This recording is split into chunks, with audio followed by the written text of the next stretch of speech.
Let's start with this principle of inheritance and variations. This is the sixth lecture. So yes, now just tell me quick identifications what actually we are going to learn today. So here you can see structure of DNA, right? You all are very familiar with the structure of DNA, yes or no? Yes, so you can see here this is the original strand of DNA. This is also a DNA, like we can say looking same, so we can say it's a very normal DNA, right? This is a normal DNA, but here you can see in the middle one, you can see one strand of the DNA is somewhat look like as a red color. Why it is red? Because there is some kind of something changing, some kind of changes happen on that strand, and because of that they become red. That means of that indicates some kind of mutations. Actually it is showing some kind of mutations. So we will going to learn today about mutations, that how what exactly happening in mutations, and it is up to the genetic label. That means up to DNA labels. If any changes in the DNA that lead to the totally morphological changes in the characters, so that means of that mutation is nothing but it's a kind of recombination, it's kind of variation. Mutation lead to the variations, right? So we will focus on mutations. What is mutations, what are the causes of mutations, and we will also learn causes in respect of animals as well as plant. We will also focus on these mutations. Okay, so let's see. Now here you can see this is just to recall that what we studied in the last session. I think so we wind up with the sex determination, right? Yes. So in the last session we studied about sex determination in human beings, then in Drosophila, then alligators, that is or we can say crocodiles. We also studied the sex determination in tortoise. So you know, like Drosophila, I mean to say crocodile or tortoise, their all sex are determined based on their environmental factors. But some factors also, like something that sex chromosomes basically responsible for the sex determination in human beings or in the Drosophila or honeybee, right? So here you can see what we studied, that father and mother, which is having the XY chromosome as a father and mother as a XX chromosomes, and during the gamete formations you can see it's clearly indicate this is the female, this is also female, this is male, this is male. So that means of 50% chances of baby boy and 50% chances of baby girl is there. The ratio is 1:1, right? So that we have already studied in the last session, that how the sex is determined in human beings. Well, now this is a real life connect with the mutations, that this is the normal finger of human beings. Like we have how many palms in a finger, like 1, 2, 3, 4, 5, right? So normal finger is 5, but there is a mutations, and because of that mutations you can see the one extra finger is appearing, like, so this is a kind of mutations only, right? So this we can connect it, that if there is any kind of change in the genetic label that lead to the variations, that lead to the phenotypic variations, right? So we will focus that what are the major types of mutations and what type of chemicals are responsible for such kind of mutations, that we will learn here today. Okay, so here let's first of all have a history about mutations, that who actually studied on mutations and who are actually the pioneer of these mutations. Let's try to understand first of all. Okay, so when we're talking about the mutations, actually mutation is what actually we can say it's simply a kind of genetic variations. You know, genetic variation means what? Differentiations. Like you and your friend is like human beings, both are human beings, but both having a lot of variations, right? So that variation is what? Genetic variations arises due to the two important regions. One is a recombinations and the another one is called mutations. Now recombination you have already studied in the previous session. Recombinations means a new combination. So it is basically this recombination, how it takes place, the recombination, basically they are reshuffling the parental gene and their linkage so as to produce a new phenotype, new genotypes, right? But in case of mutations, what is happening? Mutations are we can say a new, sudden, inheritable, discontinuous variations which appear in the organisms due to permanent change in their genotypes. That means of in the genotype there is a permanently change, and because of the change that mutation is appeared, right? So when we talk about this mutation, the term mutations, actually it was coined by the Hugo de Veris. As you can see here, the photograph of that man, Hugo de Veris, in the year of 1901, he used that term that is called the mutations. Now, Hugo de Veris also proposed a mutation theory of evolutions of his famous book that is called Mutation Theory, which was published in the year of 1903. But this Hugo de Veris was not the first one, right? Prior to Hugo de Veris, there was a Darwin. Darwin had proposed that evolutions occur due to the continuous variations. Means he said in his book that there is a continuous variations, but he don't know what exactly the mutations. But he listed as a continuous variations, and continuous variation, or we can say the actually it is a recombination, right? So Darwin's had just proposed it. It is not claimed that there is a variation, but it was Hugo de Veris who first time used that terms mutations. Now simply as I told you, the Buttason is also one of the man because Darwin's. So before Hugo de Veris, there is a Darwin. Before Darwin, there is a Buttason. So Buttason also hinted that the evolution was due to the large, or we can say the continuous variations. But all these Darwin Buttason theory is not as accurate. But Hugo de Veris proposed the same in the form of theory, and this Hugo de Veris work on Onianthera lamarckian. So that means of he basically work on primrose plant. You know, primrose plant. Yes, morning glory is also sometimes it is referred as a morning glory, right? So that he studied on Onianthera lamarckians, or we can say the primrose plant, and later he their workers found that the mutations observed by the Hugo de Veris were actually chromosome variation. That means of the mutations which was observed by Hugo de Veris was nothing but it is actually a chromosomal variations. Means there is something change at the chromosomal level, and because of that, that mutation is happening, that later on studied. So real study of mutations begin with the Morgans. So it was Morgan in the year of 1910 who actually demonstrate very we can say very explanatory way of mutations. And mutations bring about the sudden discrete change in the germ plasms, or we can say the genetic material of an organisms, that is mutations, right? So as you can see here, mutations as written, it was term used by the Hugo de Veris, so you just refer it, but actual term was Morgan's. So Morgan actually explain this all concept very briefly. Now here you can see the type of mutations. What kind of mutations can lead to the variations? So there are various type of mutations. You know very well that mutations basically appear in a germinal cells. If the mutations happen in the germinal cell, okay, how many of you know about the germinal cell?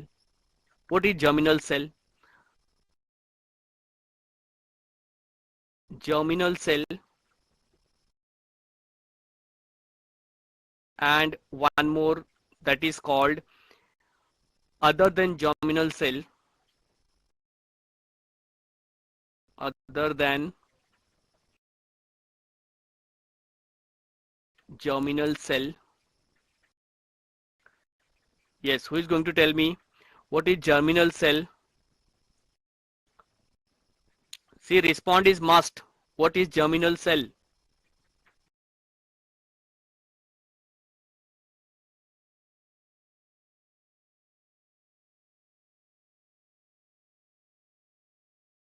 Come on, tell me what is germinal cell.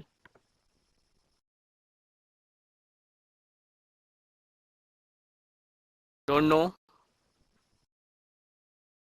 Reproductive cell, germinal cell. Yes, yes, absolutely. So germinal cell means what? Actually, we can say they are passed onto the offspring. That means of actually mutations when it pass from the germinal cell to their offspring. So they are called the germinal cells, or we can say simply say it's a sex cell, or we can say the gametes, reproductive cell, right? So egg and sperm are the germinal cell, we can say, right? And other than germinal cell, there is called somatic cell. So somatic cell means except sex cell, that is called somatic cell. So basically mutations appear in a germinal cell, they are called the germinal mutations. If it is appear in a germinal cell, it is called germinal mutation. Germinal mutation. And if it is appeared on other than the germinal cell, then it is called the somatic mutation. Somatic mutations. Clear? Somatic mutations. Now here, uh, generally, the death of the body, we can say generally, uh, commonly we can say a somatic cell are not passed on to the progeny except when the mode of reproduction is asexual. Means if there is a mode of reproduction is asexual, then there is a no chances of passing of genetic character from one generation to the next generation, because it is totally vegetative, right? So depending upon the causes, mutations are further classified based on the two types, as you can see here listed as chromosomal and gene mutations. So actually mutation is of two types, chromosomal and gene mutations. When we talk about the germinal level, then it is called the germinal mutations and the somatic mutations. But actually depending upon the causes, mutations are of two types, chromosomal and gene mutations. So let's focus on the chromosomal mutation. Now what is chromosomal mutations? Now you know very well chromosome, right? So chromosomal mutation, this includes the genomic mutations, that means of change in the chromosome number. You know that we have total how many chromosomes? Yes. What is the number of chromosome in our body, in the human body? I'm not talking about the plant or any kind of organisms. I'm talking about just a human body. So what is the number of chromosomes? It's total 46, or 23 pairs of 46, 23 pairs of 46, right? Now, if I say pair, so it is 23. If I say total number without pairing, so it's a 46. So 23 multiplied by 2, it becomes 46, right? So we have total 46 number of chromosomes. Now this 46 number of chromosomes, basically, if there is any kind of deletion or addition, that lead to the chromosomal mutations, right? And the another one, that is called the chromosomal aberrations, that means of change in the chromosome structure. So basically chromosomal mutation is of two types. One is based on the change in the chromosome number, and the another one is that is based on the change in the chromosome structure. So basically chromosomal mutations, it decided by the two important factor. One is based on change in the chromosome number, change in chromosome number, and the another one is based on change in the chromosome structure. So it based on chromosome number and it based on chromosome structure. Structure and number is totally different. Structure means there is something like short arms replaced on long arms, like that. So this is structural changes. And chromosome number means, suppose you know that we have total 23 pairs, and all 23 pairs in such a way that all having two set of chromosomes. So one of the chromosome number delete or edit, that lead to a change in the chromosome number, right? So let's talk about in details, that is change in the chromosome number. So you can see here, change in chromosome number, there are total two types. Okay, based on the change in the chromosome number, it is of two types. They are called the polyploidy and aneuploidy. Now, what is polyploidy and what is aneuploidy? So polyploidy, actually it is having more than two set of chromosome or genome, right? Having more than two set of chromosome or genome is called polyploidy. Okay, it is polyploidy. So having more than two set of chromosome or gene is called polyploidy. So we can say polyploidy occurs in nature due to the failure of chromosomes to separate it at the time of anaphase. That means of, you know, that during the total phases of meiosis, right? Because we are learning the chromosomes, so it related to meiosis 1 and meiosis 2, you know very well. So in the prophase 1, metaphase 1, prophase 1, metaphase 1, anaphase 1, telophase 1, you know that we have total 4 phases in the meiosis as well as the mitosis, right? Yes or no? How many of you know about it? That is prophase, metaphase, anaphase, telophase. Yes. Okay. So only two students know about the prophase, metaphase, anaphase, telophase. Okay. Anmoldeep is also responded. I want response from everyone. Those who are sitting in the class, they have to respond it. Okay. Sindhuja Sri is also responded. I want response from everyone, not just 4 or 5 students. If you are sitting in the classroom, then you have to respond it anyhow. Yes, Rahul responded. I want response from everyone.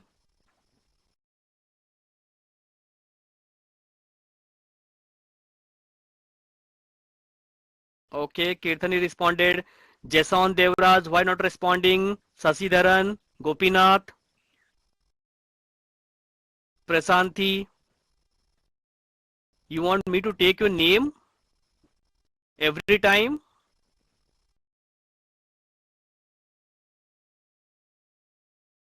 Okay. So, based on the change in chromosome number, it is of two types, polyploidy and aneuploidy. Now we are focusing on polyploidy. What is polyploidy? Simply, polyploidy means having more than two set of chromosomes or genomes. Means generally there is two set of chromosomes because we have total 23 pairs, right? So each pair having two set. But what happened somewhere in that all set of 23, there is chances of one extra chromosome is going to be added. So if there is an extra chromosome in added, that is called the polyploidy. So that is what mentioned over here, that having more than two set of chromosome or genome is called polyploidy. Now an organisms or its karyotype having more than two genome is called polyploidy. Polyploidy. Now this polyploidy, depending upon the number of genomes present in the polyploidy, they are known as, suppose there are 3 chromosomes at one set of number. So if there is 3 chromosome, it is called triploidy. Yes, if it is 3 set of chromosome, it is called triploidy. If there is 4, then it is a tetraploidy. So there is a chance, generally there is a haploid, right? But due to these mutations and based on the change in the chromosome number, it becomes 3n, that is called the triploid. It becomes 4n, that is called tetraploid, or it becomes 5n also, so it becomes a pentaploid, or 6n also, so it becomes a hexaploid, right? So that can be a chances of, you know, the number of genome may be present or maybe change according to the conditions. So polyploidy with the odd number of genomes. So what is odd number from this 2 to 6? What is the odd number? You know, what is odd number from 2 to 6? 3 and 5. That's great. And yes, so 3 and 5 is odd number, right? So those organisms which having polyploidy with odd number of genome, they are sexually sterile organism able to produce baby. Sexually sterile. Okay, these are the sexually sterile. Okay, chromosome, odd number of chromosomes. So you have to just remember odd number of chromosomes, that is 2n and 3n type of organisms are, they are sexually sterile. They cannot able to produce baby. They cannot able to pass their generation after generations. So they are sexually sterile organisms. Why it is so far? Because the odd chromosome do not form synapses. Because here why it is sterile? Because in that conditions, you know that how the synapses is going to form in the chromosomes, how the synaptonemal complex, you know very well. If you studied that cell division and cell cycle in your 11th standard, that you know very well that what is the formation of synapses. So basically why it becomes sterile? Because the odd chromosome do not form a synapses, and because of this region, that polyploidy with odd number genomes are sexually sterile, and they are therefore, you know, propagated vegetatively. That means of, if they are sexually baby, right? So what they can do, they can do a vegetative reproduction. So we can say the sexual reproductions, and that can be seen in a very famous fruit like we can say banana. Okay, so have you seen banana having a seed or pineapple having a seed? Yes. Have you ever seen that banana or pineapple having a seed? No, right? So why it is so far? Because they are a polyploidy but having the odd number of chromosomes, and because of that polyploidy odd number of chromosomes, they cannot produce their young ones, or we can say they are sexually sterile, and because of that they are propagated by, or they are multiplied by the vegetative. So the best example here, you can see the banana and the pineapple, right? So the sexually sterile, because of odd number of chromosomes, do not form a synapses, that is called synaptonemal complex, and they are therefore propagated vegetatively. Like banana and pineapple is the best example of polyploidy having the odd number of chromosome. Is this clear to everyone? Please respond it.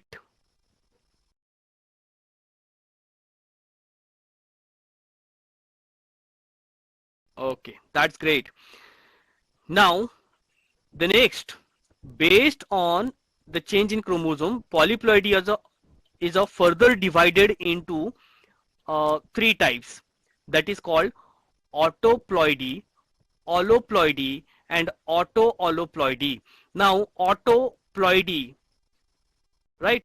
So what is autoploidy? Now here you can see autoploidy. Actually autoploidy is a type of polyploidy in which there is a numerical increase the same genome. Numerical increase of the same genome is called autoploidy. Now same genome means, suppose they have a genome AA. Okay, suppose I'm just telling you one example. Suppose they have a genome AA, but they are going to introduce their, I mean to say, there is an addition of one more extra A of the same genome. So it is called autoploidy, means self type of genome, self kind of genome is going to be added, so it become a autoploidy, right? So it can be a auto triploidy because three are there, a three times. If it is a like this, so it become a auto tetraploidy. So auto triploidy or auto tetraploidy, generally seen in autoploidy. Okay, now some of the crop and garden plants, they are autoploidy. Like we can say some crop, when I say like maize, rice, gram, these all are the, what we can say, agricultural crop, and these crop are autoploidy. And Autoploidy induce the Gigas effect. It basically based on the Giga, so it actually it induce the Gigas effect. Followed by, after this autoploidy, the next is alloploidy. Allo means different, right? Allo means different. Auto means same. Allo means different. So alloploidy means what? Basically, alloploidy developed through the hybridization between two species of followed by doubling of chromosome. That means of suppose there is a two species like A and B, right? So this is two different species, and in between these two different species there is a hybridizations. So what happened after hybridization, there followed by the doubling of chromosome, that become the alloploidy. So allo means different, so two different species use for hybridizations, and there is a doubling of chromosome, so it become a alloploidy. So basically allotetraploidy is a common type, and alloploidy function as a new species. So generally it is observed in wheat. Yes, alloploidy basically observed in wheat. Then it is also observed in American cotton. Yes, American cotton plant. It is also observed in some Nicotiana tobacco plant. Nicotiana tobacco. How many of you know Nicotiana? Nicotiana tobacco. Tobacco. Yes. So tobacco. So it is Nicotiana tobacco is a botanical name of the tobacco plant. So these three plants are come under the alloploidy type of chromosomes. So they are alloploidy because they having the two different chromosome of the same species, right? Even recently, most recently produced alloploidy are the Raphenobrassica. Raphenobrassica. Raphenobrassica. Now, what is rapheno? Raphanus is a kind of, we can say, carrot, okay, and brassica means mustard. So it's a combination of two different species, Raphenobrassica, right? So two different species are mixed together, so it is a alloploidy. So Raphenobrassica is recently new developed species. Even you can see the triticale, okay, triticale. Triticale is also the another species which is recently developed as a alloploidy. Is this clear?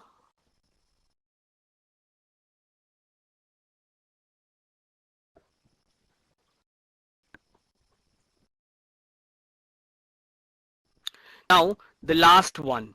What is the last one? The last type is auto-alloploidy. Auto-alloploidy. Auto means self, allo means different, ploidy means self and different. So how it is happening self and different? So it is a type of, we can say, alloploidy in which one genome is in more than the diploid state. That means of one genome, like suppose there is A, A, A, and another genome having just one genome, right? So this is a one single genome, and this is another genome, and when this three genomes, it is commonly called it as a auto-alloploidies are the hexaploids. So here you can see total number of genomes is 1, 2, 3, 4, 5, 6. So it become a hexaploidy, auto-hexaploidy, auto-hexaploidy, like this. Okay. So the most common example of this type of species is Helianthus. Okay. The common example of this auto-alloploidy is Helianthus. Helianthus, sunflower. Common name is sunflower and botanical name is Helianthus anus. Okay, so this plant is basically come under the auto-alloploidy. this clear? So this is all about the polyploidy.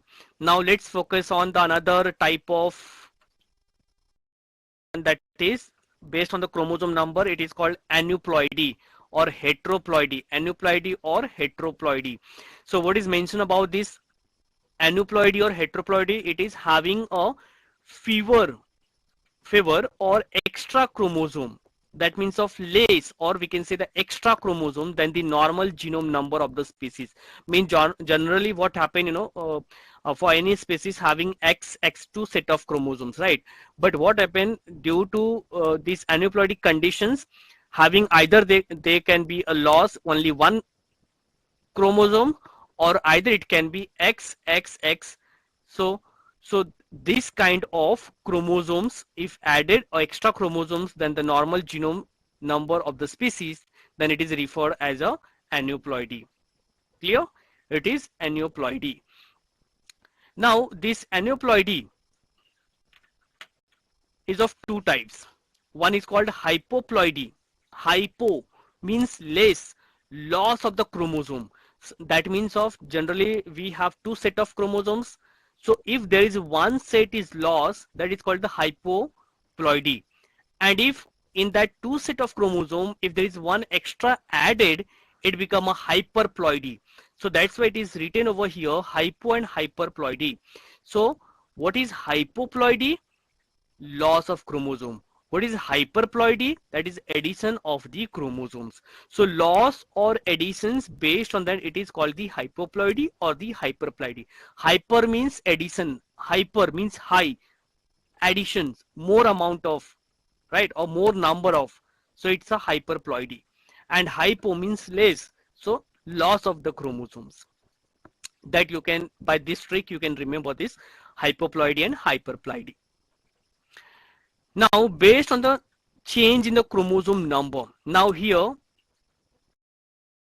this entire hypoploidy or hyperploidy, they are basically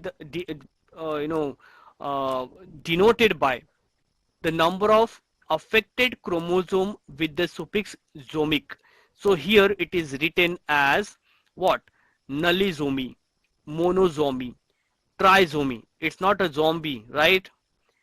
Yes, it is a nullisomy, monosomy, trisomy and tetrasomy. Now let's focus what is this nullisomy, trisomy, monosomy and trisomy. So basically what is happening, yes, nullisomy. So you can see here, as I said, that the last suffix is added as a zomic, right? As zomic. Let me write here for you. Zomic, right? So what happened? Nullisomic, monosomic, trisomic, all are the suffix of the aneuploidy. So aneuploidy commonly arises due to the non-disjunction of two chromosomes of homologous pairs, so that one gene, one gametes, to have an extra chromosomes, while the other become deficient in the chromosome number.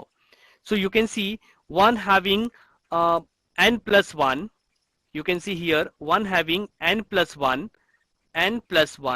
that means of addition of one extra chromosome, one having n minus 1, that means of deletion of one chromosomes. So depending upon that, the fusion in the with the similar or the normal gametes give rise to a four type of aneuploidy, and this four type aneuploidy is listed over here, that is called the nullisomy, monosomy, trisomy and tetrasomy, and that is based on the additions or deletion of the chromosomes, right?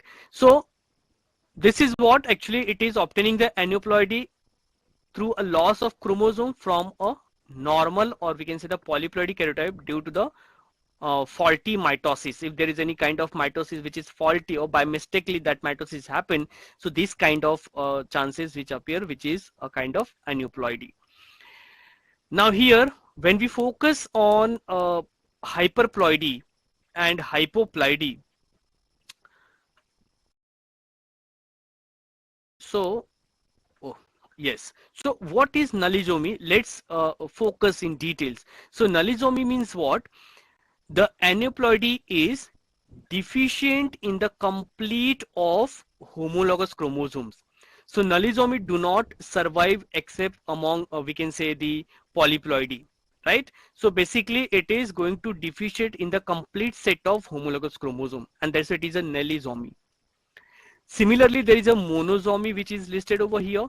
Now, what is monosomy? So it is a part of aneuploidy in which one chromosome is deviated of its homologous, and because of one is going to be deviated, it is monosomic, and it is generally weaker than the normal form, right? It is generally weaker than the normal form. So Turner syndrome, Turner syndrome is the sex monosomy in the human beings.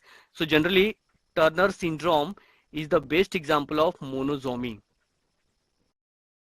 Turner syndrome. I'm writing here. Turner's syndrome. Okay, Turner syndrome is the best example of monosomy.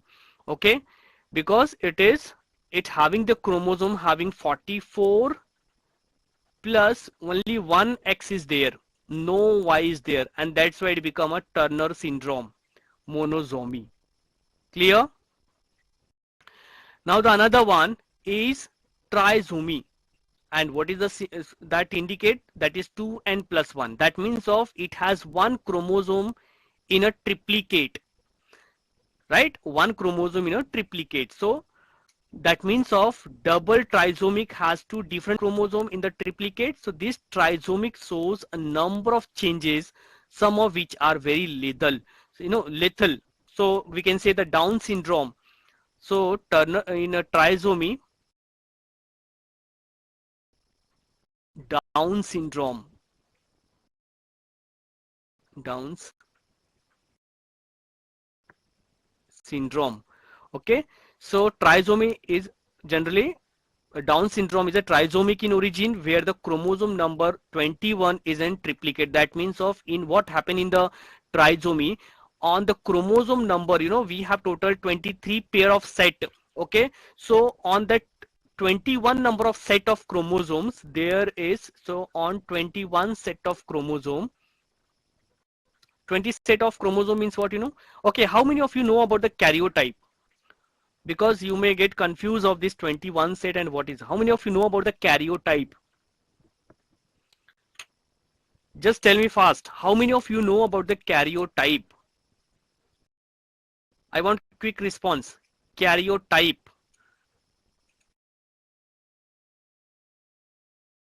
I want your response quickly. What is karyotype? You know karyotype, or you don't know the karyotype? How many of you know about the karyotype? Just respond it fast. I'm just asking question to you only. Or if anyone know about the karyotype.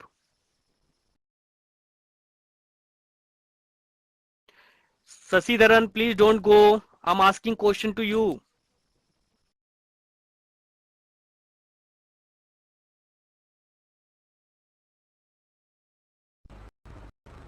Yes. Okay, good. Yes, tell me, how many of you know about the karyotyping or karyotype? Okay, so and said complete set of chromosomes, one individual set of chromosomes. Amaldeep said, I don't know, sir. Okay. Sajan say, yes, sir. Okay. So let me tell you, karyotype, that means of, see, in human beings, we have total 23 pair of chromosomes. But how we know that, how exactly this chromosome look like, right? So actually karyotype is what? A kind of we can say graphical representation of the chromosomes. Okay, it is a graphical representation of the chromosome, and it is represented by, let me bring that picture. So it is represented by a very simple set of chromosomes.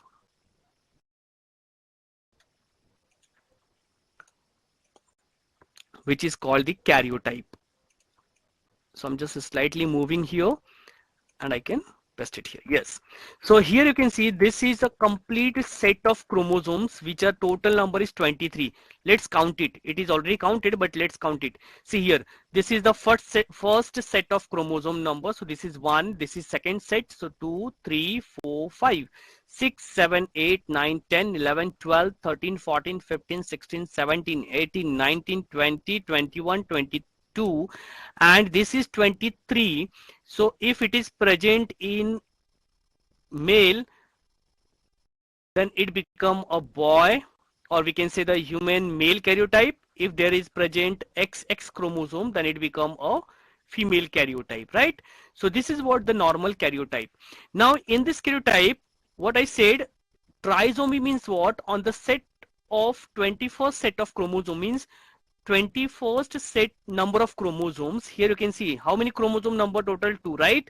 But what happened due to the trisomy, one more extra chromosomes is going to added over here, and because of this addition of one extra chromosome with the set of 21, it become trisomy, and that lead to a disease which is called the Down syndromes. That lead to a disease which is called the Down syndrome. Yes, so is this clear to everyone?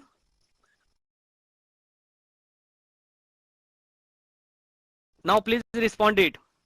Hope this is clear to everyone that what I mean to. Yes? Good. So there is an extra chromosome if added, it become a Down syndrome trisomy, right? Similarly, you can see that is called the tetrasomy. Tetrasomy means what? It is also a kind of aneuploidy having one chromosome represented 4 times. One chromosome going to be represented 4 times. That means of tetrasomic, so a more variability than the trisomy. Variability means what? Totally different type of variety. So both, trisomy and tetrasomy are believed to have give rise to a new species through the secondary polyploidy. So basically apple and pear is the best example of tetrasomy. Apple, and because of that you might have seen that red apple, green apple, there are different variety of apple, right? So why it is so far? Because of the tetrasomy is there. So apple and pear are the good example of this tetrasomy, right? So in this way we completed the 4 different type of aneuploidy based on the change in the chromosome number. Is this clear?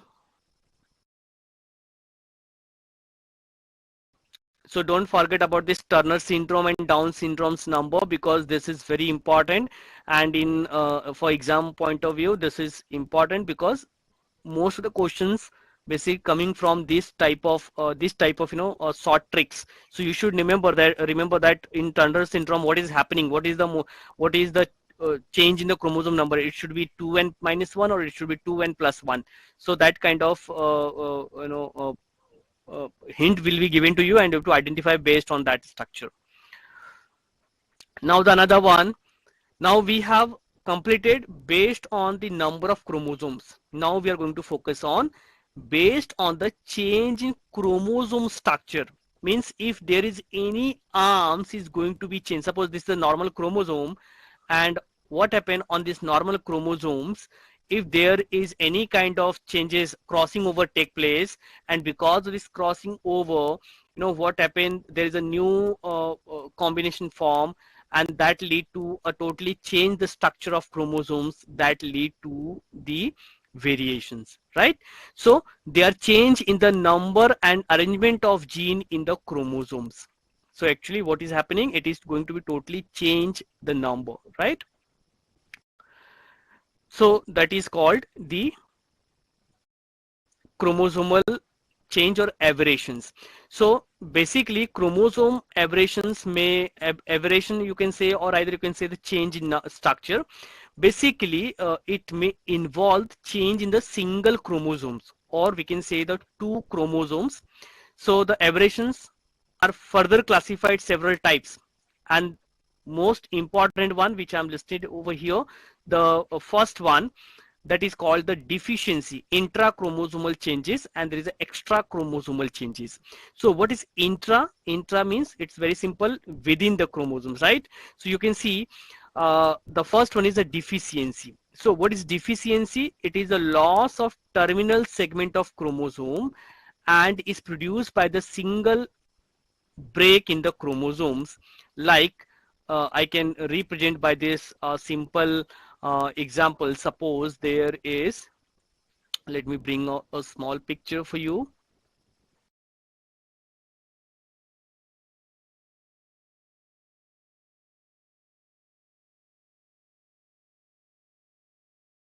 Yes. So you can see here what is happening now. Initially it is A, B, C. So here you just see this is a complete set of chromosomes right here.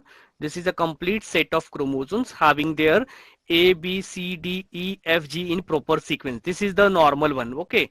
But due to the deficiency, what is happening? It become A, B, C, D, E, and F is here. So what is deleted? What is deleted?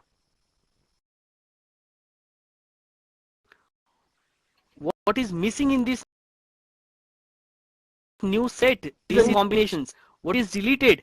The missing segment is GH, and that means of this is the deficiency. This is because of the deficiency, right? So loss of terminal, always keep in mind, loss of terminal segment means this part is called terminal segment. Yes or no? Yes. So because of the loss of terminal segment, the chromosome is produced by the single break in the chromosome set. It is called the deficiency aberrations. Now the another one is called deletion. Now what is deletions? Again, you can come up with the, yes, yes. Now here you can see in this picture, okay? So deletion is, it is the loss of an intercalary segment of a chromosomes. Intercalary of segment, this is the one segment of the chromosome. This is the one complete set of segment. This is another set of segment, right? We can say, right?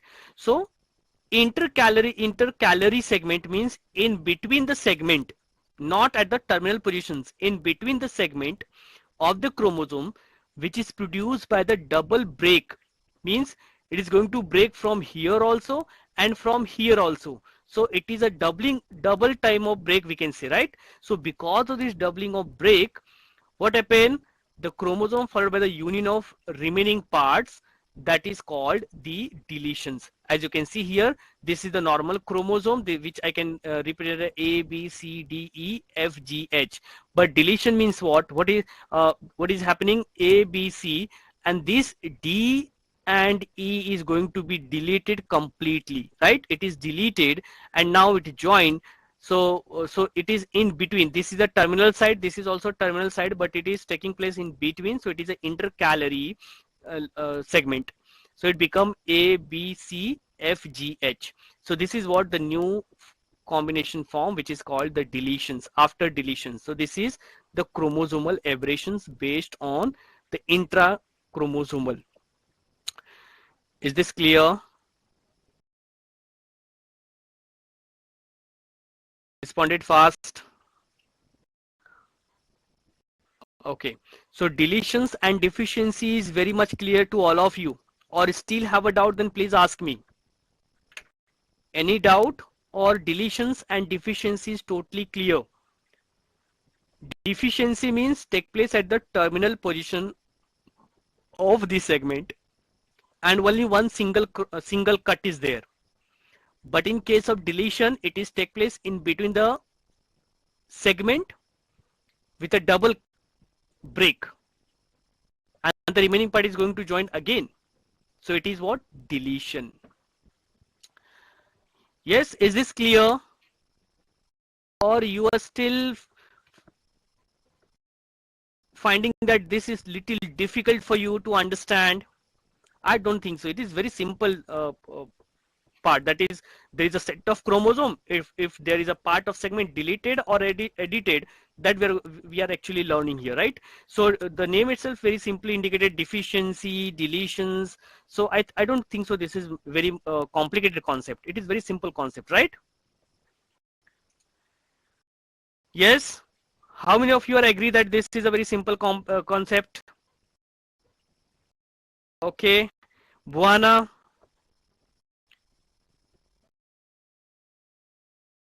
Kirtini. Okay. Gopinath, Rahul. This concept is difficult for you? No. Okay. Okay. Okay. Let's move ahead. Though we have also Sadhana, T Sadhana, please responded if you are in the class. T Sadhana.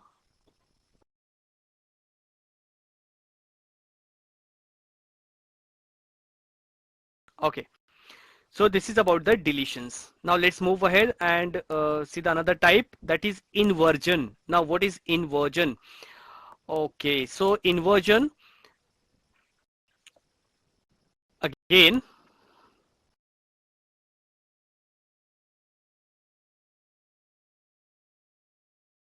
inversion, just keep it aside. Now what is inversion?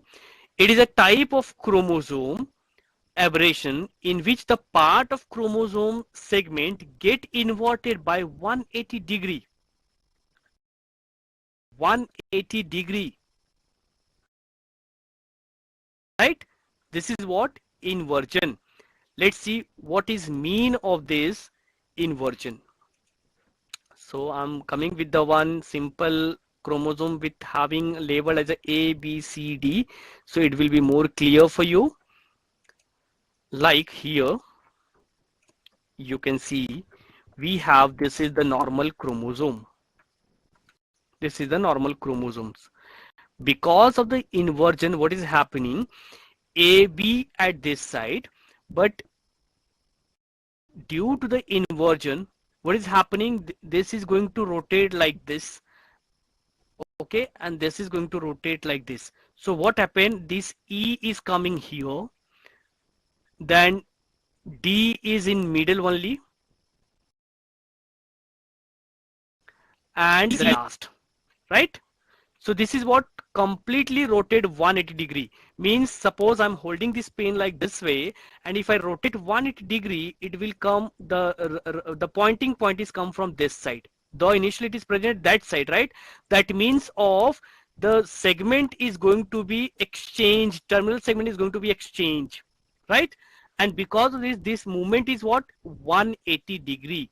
So this movement, if 180 degree, this is what called inversions, right? Here you can see C is going to, this is the before the mutations and this is after the mutation. So what is happening? This E is in the center and C is at the terminal. D is not going to change their place. D is as it is. This is what the inversion. Clear? So chromosome A, B, C, D, E, F, G, H is already, which develop inversion in the part of C, D, E to form a A, B, E, D, A, B, E, D, C, F, G, H. So this is what a kind of inversion. Yes, it is also simple. Yes. Okay. Now this inversion is further of two types and they are called the pericentric and metacentric. Now, what is mean of pericentric and metacentric? So you first of all know about what is the structure of chromosomes. You know that this is the one segment which is called the, this is P arms and this is Q arms, right? This is a part of segment. Just consider this is segment, and in between this is what called. Anyone know what is this? I know everyone know about it because I've told you many times in the session.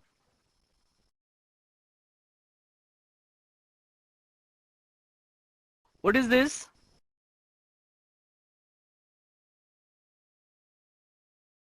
No one know. It's a centromere, right? Yes, it's a centromere. So inversion involving centromere is called pericentric. That means of if in any chromosome, if they are going to inverse along with the centromere, then it is called pericentric. And without centromere, that means of on this part of the segment, without involvement of centromere, it is called paracentric inversion. Clear? So this is without centromere, and this is with centromere. You can see here this is centromere. So here is centromere is also going to exchange. Centromere is also going to exchange. That means of here involvement of centromere. Of centromere. So here involvement of centromere is called pericentric. Without centromere, it is called paracentric inversion. Is this clear? Paracentric inversion and pericentric inversion. Is this clear?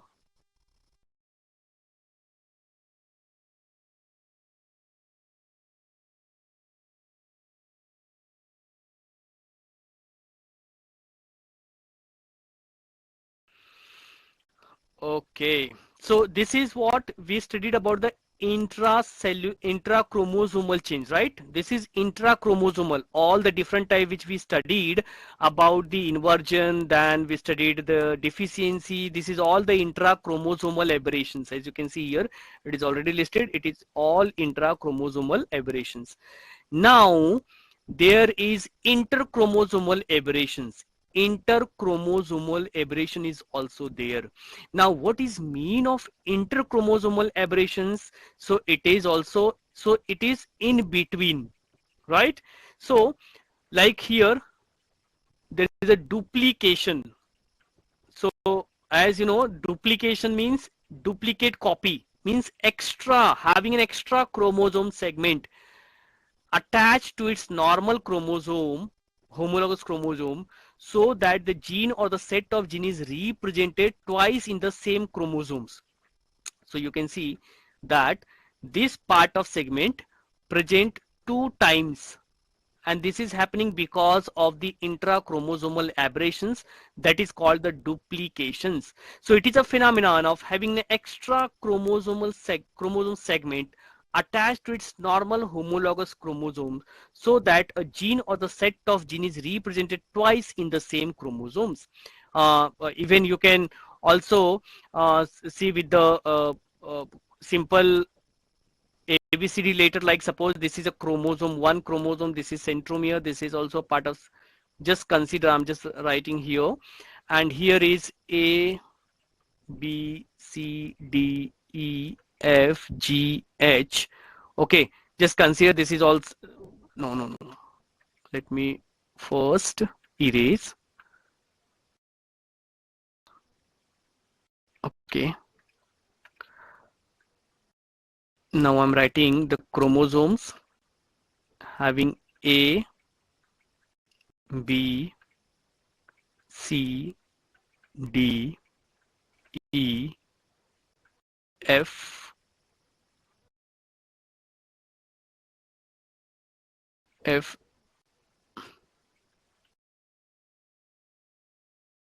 H. Okay. After duplications, what happen?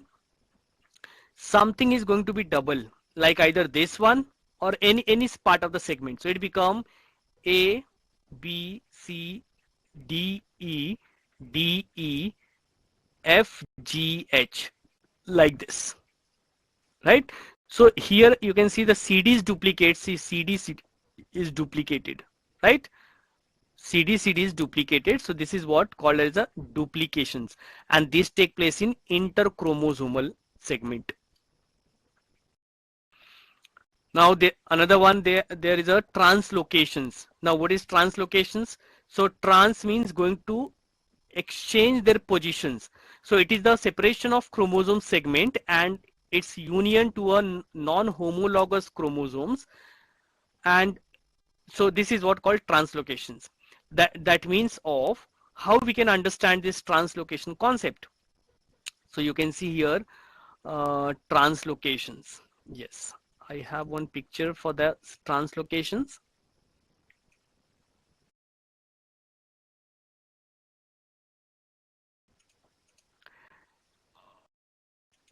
Yes. Now here you can see translocations.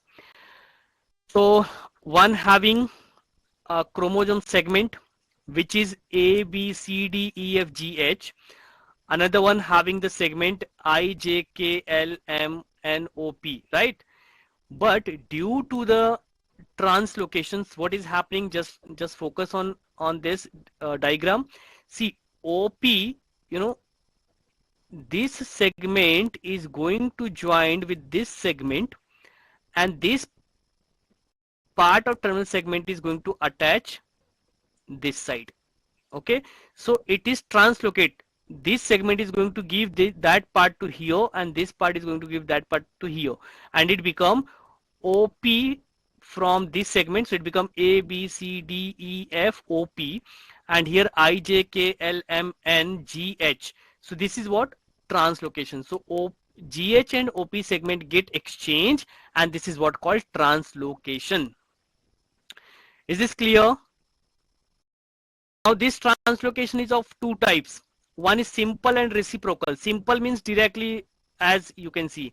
But in reciprocal, what is happening? In reciprocal translocation, two non-homologous chromosome exchange segment between themselves to create a new linkage group in both the chromosomes, and this become a translocation. So here is a reciprocal translocation. Simple, you know very well that it is between. So here this part is going to attach this side, so it is a simple translocations. But in reciprocal translocations means this segment is going to attach to the another non-homologous set of chromosomes, so that is called the reciprocal translocations. Is this clear?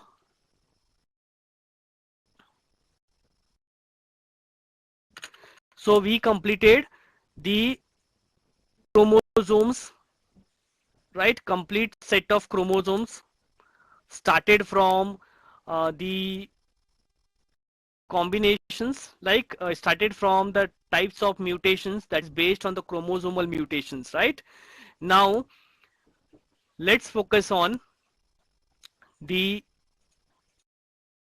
origin of mutations. So basically mutations, how exactly these mutations take place, so that we are going to learn here. Now before I'm going to take these portions ahead, this concept ahead, I am going to give you break for 2 minutes. Are you ready for the break? Or you want break? Then please tell me, otherwise I'm going to continue. Option is yours. Now I'm going to just generate the poll and let me see how many of you are interested for break. So you want me to generate the poll? If you want a poll, then be ready with the poll, because poll is just for 5 seconds. So you have to respond within 5 seconds. Okay. Yes. Break. Then there is a question mark and you have to just select yes or no.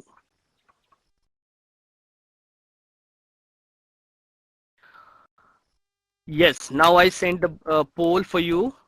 Okay. So 50% responded. What about others? Okay, now it becomes 55.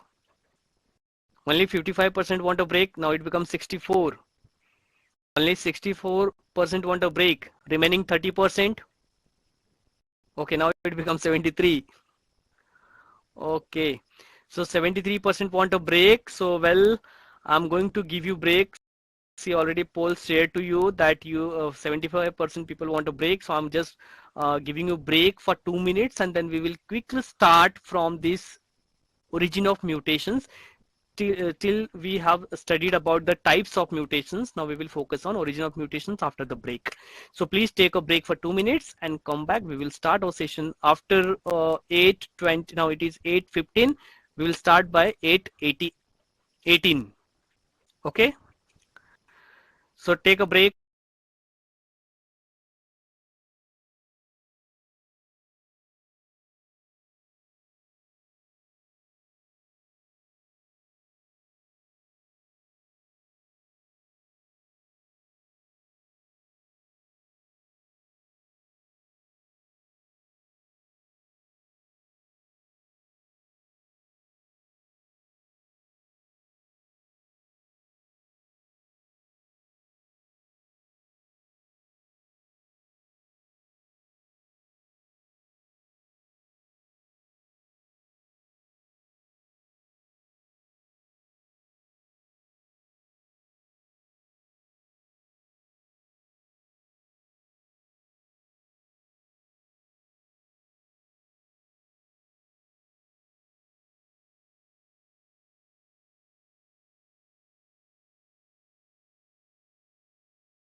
Hello everyone, let's start. Break is over now. Please on your front camera. Yes.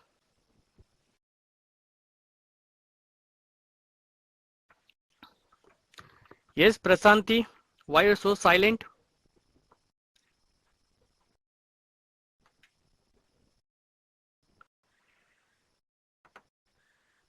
Prasanti, what happened to you?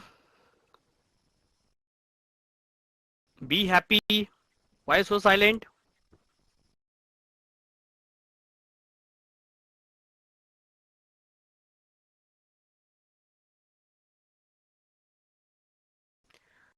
Sir, I just got my internet connection back, sir. Okay. Okay.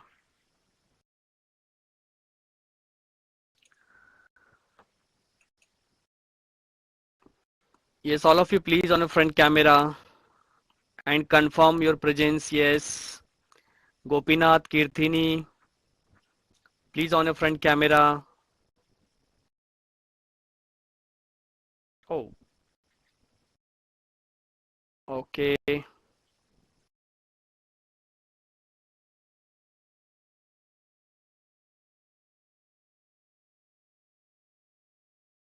Anyone missing? Yes. Okay. So shall we start?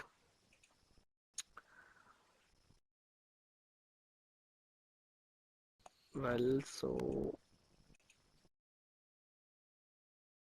okay. So Sindhuja Sri, are you there? Sadhana, are you there? Sadhana.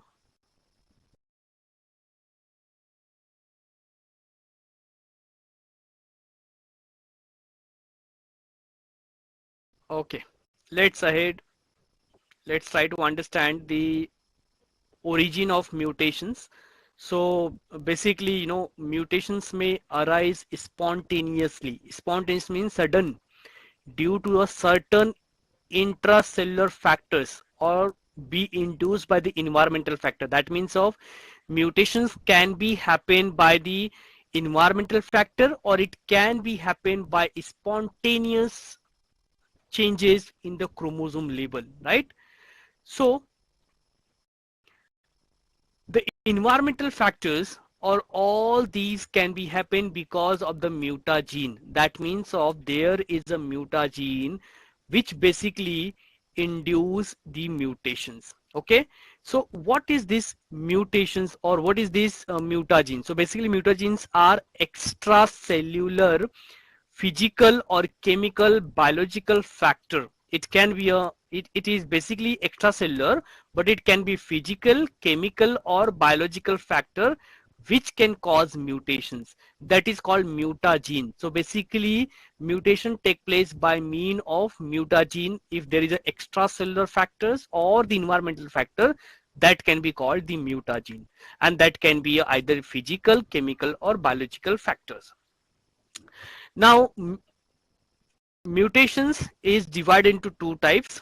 As you can see here, it is induced spontaneous mutations and induced mutations. Spontaneous mutations and induced mutations. right? Now, spontaneous mutation means what? They are mutations occur which occurs randomly, naturally, and automatically due to the internal region without any relation to an external factor. Means there is no involvement of external factors. It is taking place because of the internal changes at the genetic level that lead to the mutations. As we saw that there are a change in the chromosome number or change in the structure of chromosome that lead to mutations. So that is actually what it is, a spontaneous mutations, right? So these spontaneous mutations can be take place by various region, right? It can be take place like we can say uh, and even these spontaneous mutations, it basically occur randomly and naturally, or even it can be also take place by automatically, as I said earlier, right? So the rate of spontaneous mutations varies from 1 in 2000, means in 2000 people you will get only one persons which is affecting from the spontaneous mutations, right? Means a one in several million divisions, or we can say, right? So this possible region, what are the possible region behind these spontaneous mutations? It can be a various factors responsible for these spontaneous mutations, and these factors, first of all, the background radiations. Now what is background radiations? Basically background radiations, it basically occurs from the various sources, like we can say the sun or the radioactive minerals. Okay, so they are the background radiations. Even that mutation can be a tautomers. Now what is tautomers? All the four nitrogen bases, you know that in our DNA structure we have total four nitrogen bases. What is that four nitrogen bases? Adenine, guanine, thymine, cytosine, uracil. Yes or no? You already know about the nitrogen bases. Yes or no? Because this is very common and you have already studied in a lower standard also. I think so in a standard 10 or 11 there is a structure of DNA, right?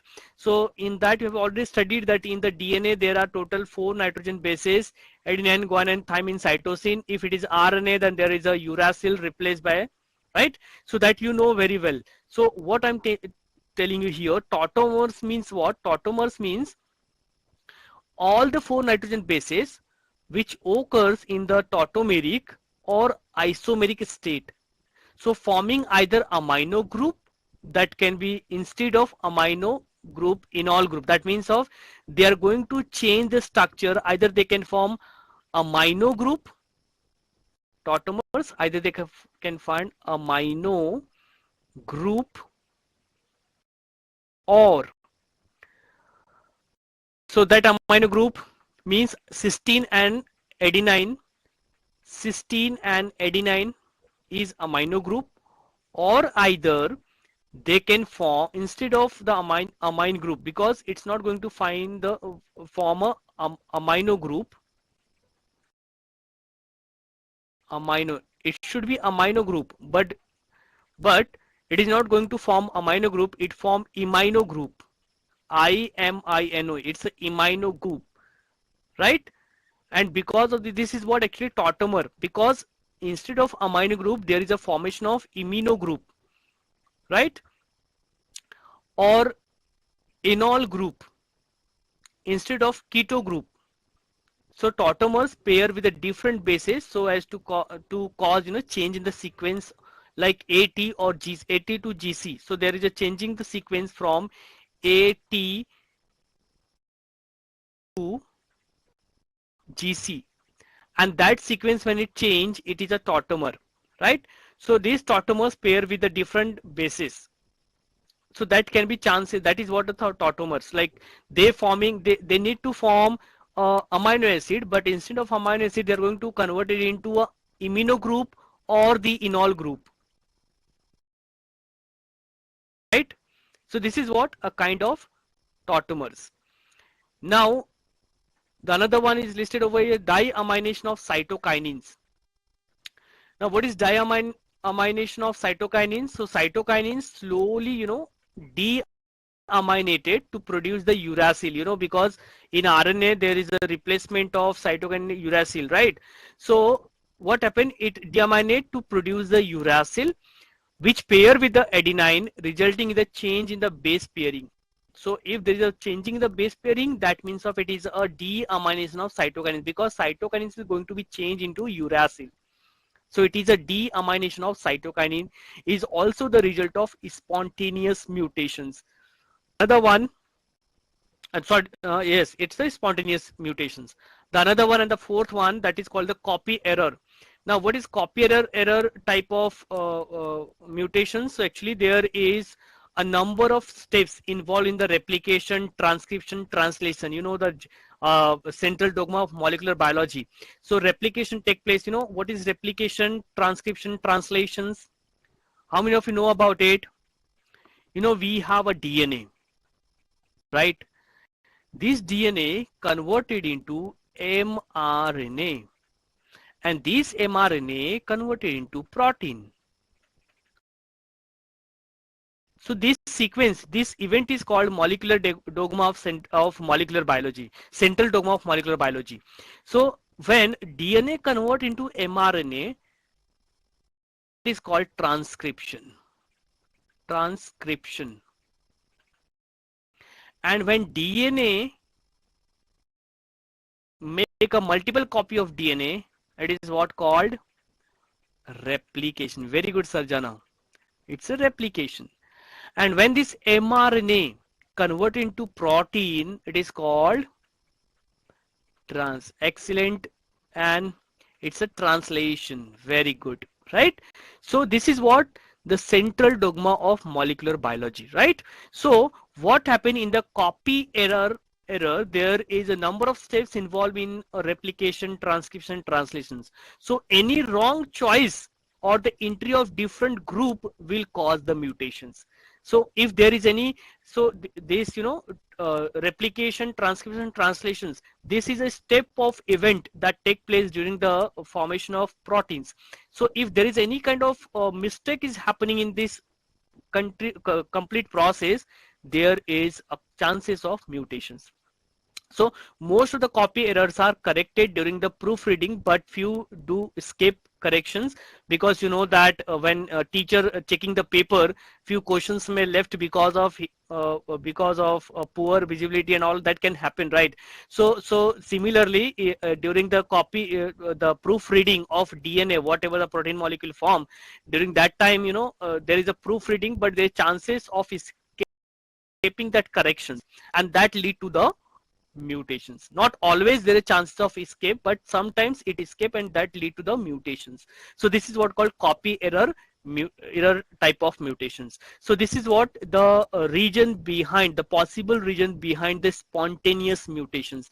So this spontaneous mutation is a natural, and it is what we can say possible. This is the possible region, and it take sudden. So it may be a background radiations, tautomers, deamination of cytokinins, or copy error are the possible region. Now let's talk about the induced mutation. This is what something important. Induced mutations means here some kind of mutagens responsive, some external factors responsible for mutations. So they are mutations. They are mutations that are produced in a response to a specific external factors or a kind of chemicals. So that is called mutagens, right? So Muller in the year of 1927 was the first to produce induced mutations in the Drosophila by exposing them to X-ray. Means when the Drosophila exposed in X-ray, he found the mutation, a kind of induced mutations, because of the X-ray that mutation happened in the Drosophila, so it is a kind of induced mutations. So it was Muller who first time observed that mutations in the Drosophila, and later on the mutagens. What is mutagen? That is a kind of chemicals or any kind of physical, chemical or biological factors. So mutagen that induce the mutation may be physical, chemical or biologicals. So what are the physical mutagens? So physical mutagens are, you can see here, the ionizing radiations, you know, the ionizing radiations and non-ionizing radiations. These are the physical mutagen. Now let's focus on that, how this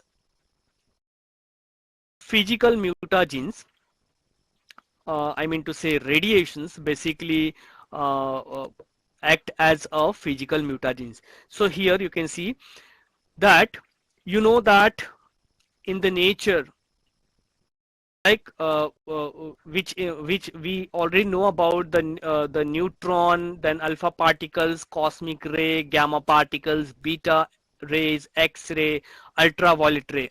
All these are the different rays, right? So ultraviolet rays are non-ionizing radiations. Ultraviolet rays are non-ionizing radiations which affect DNA by forming thymine dimers. Means here what is happening, this ultraviolet radiation is non-ionizing radiations. Non-ionizing means if there is a, you know, that we have ozone layer, right? And that ozone layer, if destroyed, so sun directly passes their light on the ground or on the land. So what happened, that radiation is directly without any filter, it coming from the sun on the ground. So it is a non-ionizing radiations, and that is what called UV rays, ultraviolet radiations. And these ultraviolet radiations, if it fall on the human body, it directly affect the DNA. What? By forming the thymine dimer. So UV, it form DNA, it affect on DNA, effects on DNA on thymine dimer by forming thymine dimer, by forming thymine dimer. So this is what UV ray, right? And when there is a formation of thymine dimers, it cause bend in the DNA duplex, and that bring about the misreplications. So if there is a DNA duplex, then there are chances of misreplication. You know, replication, yes, when the copy, making a multiple copy of DNA, but here it is misleading, and because of that it is misreplicated. So what happened, the other there is chances of causing the mutations. Similarly, other high energy radiations are ionizing radiations. So ionizing radiation is a high energy radiation. This is high energy radiations, this is low energy radiations. So high energy radiations, they ionize DNA constituent that can react with the several biochemical chemicals. So X-ray are known as a diaminated and dihydroxylate nitrogen bases. Means basically X-ray, what is this X-ray? X-ray is a ionizing radiations, and when it falls continuous on your body, what will happen? It is going to change what? It is going to completely change the DNA structure, that is deaminated. If there is an aminate, that aminate is going to be deaminated, and dihydroxylate nitrogen bases form a peroxidase and oxide dehydrogenase. So this is what a kind of mutation which was observed by Muller in the year of 1927 in the Drosophila, right? And because of that, actually Drosophila, with the help of X-ray, he found 150-fold increase the rate of mutation. That means of when X-ray fall on the body, it lead to the fold of, you know, the DNA is going to be 150-fold. So imagine that that what kind of mutations generally appeared on the Drosophila, right? So this is what a kind of high radiation fall on the body. Even radiation emitted by the nuclear fallout and the atom bomb drop over Nagasaki and Hiroshima, you know that the story, Nagasaki and Hiroshima, right, in Japan, have caused many mutations. So this is what a kind of nuclear radiations, right? So this is what the mutagen that is called the physical mutagen. So that you have to remember that ionizing radiation is X-ray or X-ray gamma rays, then non-ionizing radiation is UV radiations, and heat can cause the mutations. So that is based on ionizing and non-ionizing radiations. Another one is a chemical mutagens. Now chemical mutagens. So here you can see chemical means basically chemical. There are several type of chemicals available, and the common ones are nitrous acid, then alkylating agent, then base analogues, and acridines. These all are the kind of chemical mutagens, and if you come in a contact with this kind of chemicals, you may suffer from the mutations, and that is called induced mutation. So be care, like when you visit any particular laboratory, like in your even in your what we can say college laboratory. So please be care about all these type of chemicals. This is nitrous acid, then alkylating agent, base analogues, acridines. All these are chemical mutagens, and they are highly reactive on your body, right? So you can see here the first one listed like alkylating agents. Sorry, this is a slightly mistake, and that is alkyl. It's a alkyl, alkyl group, so it's a alkyl, and that's why it is called alkylating groups, alkylating agent. So here is Y is missing in this way, right? So this is alkylating agent. And what is this alkylating agents? It is EMS, MMS, nitrogen mustard. Now, what is this all? So alkylating agent means what? It's a nitrogen mustard, then dimethyl sulfate, that is DES. And so here it is DES. It can be dimethyl nitrosamine, that is DMN, and other alkylating agents that cause the methylations or ethylation of the nitrogen bases. Means basically this type of chemicals, it destroy the alkylation and the methylations and ethylations of the nitrogen bases, right? So the later fall to pair with the normal partners, as well as to prevent the separation of two DNA strand, and that lead to be normal, but it cause the mutations, right? So it is a alkylating agents. Then there is a base analogs. So UB 5UB, then 2AP and TMU. These all are the base analogs. Now this base analogs is what? Basically they resemble the normal case basis of the DNA. Like we have total 4 adenine, guanine, thymine, cytosines. So it is behave like normal DNA, base of the DNA, and therefore get incorporated into DNA in a place of them. That means of these type of base analogs, they exactly look like as a nitrogen bases. So they are going to incorporate it into DNA. If you are in contact with that kind of chemicals, it is going to be incorporated. So the common mutagen of this type of are, you can see here, 5-bromouracils. So this is 5-BU means 5-bromouracil. This is BU stand for 5-bromouracil. Okay, this is 5-bromouracil. Then 5-bromouracil, even the 5-bromofluorouracil is also there, right? So then, so basically this type of base analogs, they substitute the thymine of DNA and pair with the guanine. So 80, generally the rule is 80, pair of 80, but it is replaced by, this is A, T. G is replaced by G. Generally it should be C, but instead of this, it is G is going to replace by BU or either FE. Okay, so this can be chances, because this is behave like as a nitrogen basis. So there is chances that it is going to replace the C, or it can be replaced the T, right? So this is what the base analogs. So it is similar to the, what we can say, the nitrogen bases. Now the another is acridine dyes. Now acridine dyes like acraflavine, then acridine, orange, or ethidium bromide. These are the different kind of dyes which is available in the market, and these dyes can cause the mutations.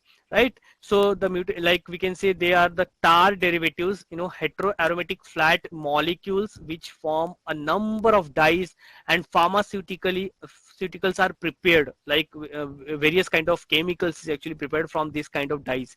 So acridines, basically it enter the DNA chain in between the two base pair and cause the deletions or addition of a few nucleotides. So what happened? The frame of nucleotide sequence of DNA will be disturbed and read differently.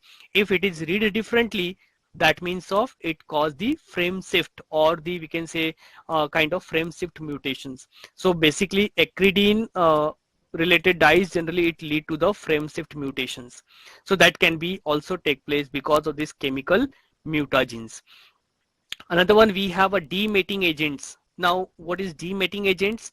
So demating agent is again we can say a kind of chemicals, right? These are some bisulfide type of chemicals which cause the mutations. And metals, and like heavy metals like nickel, chromium, cobalt, then cadmium, arsenics, all these are the heavy metals. And when you come in a contact with these heavy metals, you may have chances of mutations. And these heavy metals generally occur in a aquatic pond, like all the chemical industries, they release their influent in a huge ton of influence in the river or in the aquatic or in the ocean. And if you catching the fish from that ocean, fish having a power to accumulate all these heavy metals in their body. And when you catch that fish and preparing any kind of dish, that heavy metal is directly injected in your body, right? So this is what a kind of metals ion which also lead to mutations, right? So these are the heavy metals which is responsible for mutation. So you have to remember all these are the physical, sorry, this is a slightly mistake, this should be a chemical, right?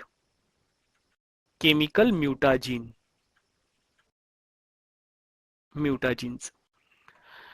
Now the another one is biological mutagens. So what is biological mutagens? So biological means a virus take over the genetic machineries of the host cell. So it involves the change in the structure, expression of gene resulting in the mutations. So there are virus like bacteria is also there, transposon tDNA, and the targeting genomic editing. All these can lead to biological mutagens, and that can lead to a mutations. So this is TALENs, CRISPR, then ZFN, all these are the genome editing sequence. Through that there is chances of mutagens. So it is all are biological, because biological organisms are playing role for changing the DNA structure of individual organisms. So it is a biological mutagens, right? So these are the different mutagens which we studied. Hope this is clear to all of you.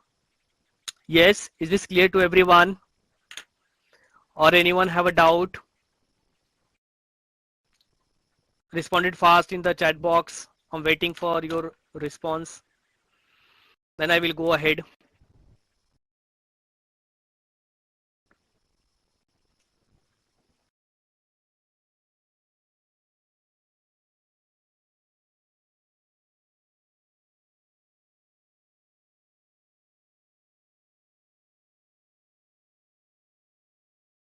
Okay. Now, what you earlier studied, that is a type of mutations based on the chromosome level, right? Yes or no?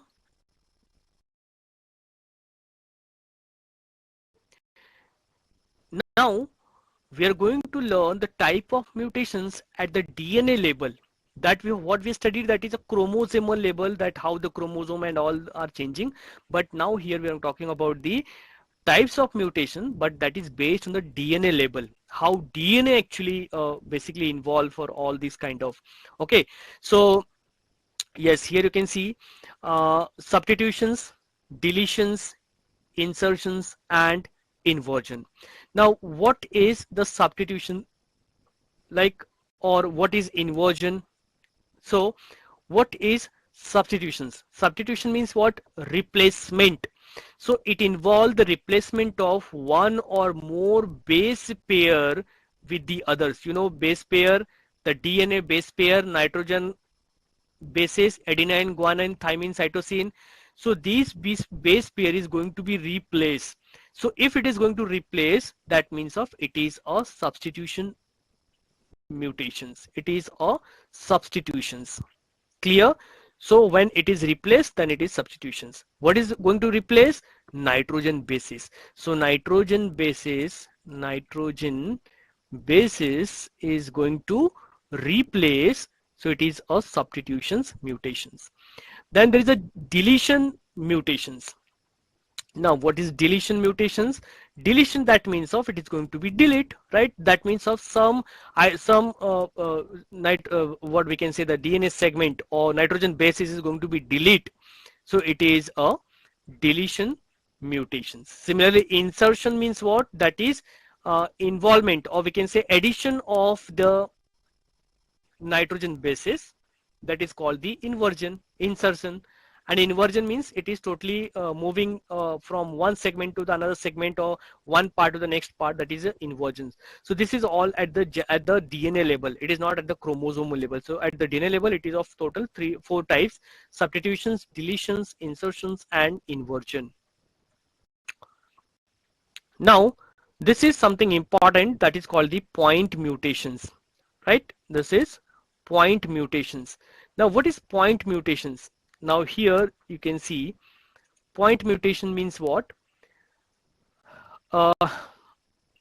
Silent, nonsense, and missense. Okay, so point mutations, basically when we're talking the point mutations, it related to the segment of DNA, very well complicated. Let me bring it a picture that will lead to, yes.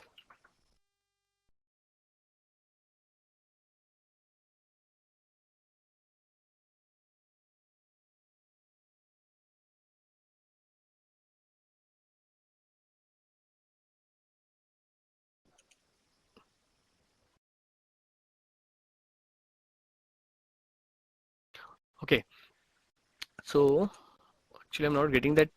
Okay, well, so point mutation means what? Let's first of all focus on it. What is point mutations? So basically when talk the point mutation, it basically, point mutation, that is change in one or few nucleotides. Okay, it is nucleotide. It is not related to nitrogen bases. It is related to nucleotides. So when in one or few nucleotide in the DNA is called point mutations. So these point mutations are further classified into 3 types, and that you can see here, it is total 3 types as a silent, nonsense, and missense mutations, right? So these silent mutations or nonsense mutations, like what you can see, silent mutations means they are not going to represent their effect, right? So these are the silent mutations. Nonsense mutations, there is a conversion take place, right? That means of ATC and UAG. So UAG is stop codon, right? But they are they are even the opposite of that UAG. ATC is also feel like that they are the stop codons. So it is actually, we can say, instead of this, it is going to work as a ATC. So it is a nonsense mutant which is going to convert it into a stop codons, right?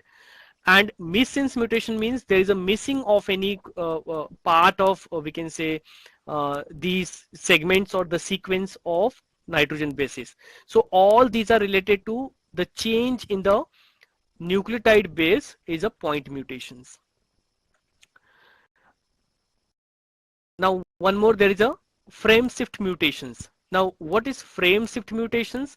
Now when we talk about the frameshift mutations, it is very simple. Frameshift mutation, basically it related to insertions or deletion of base pair, or the base pair in the DNA are referred as a frameshift mutations.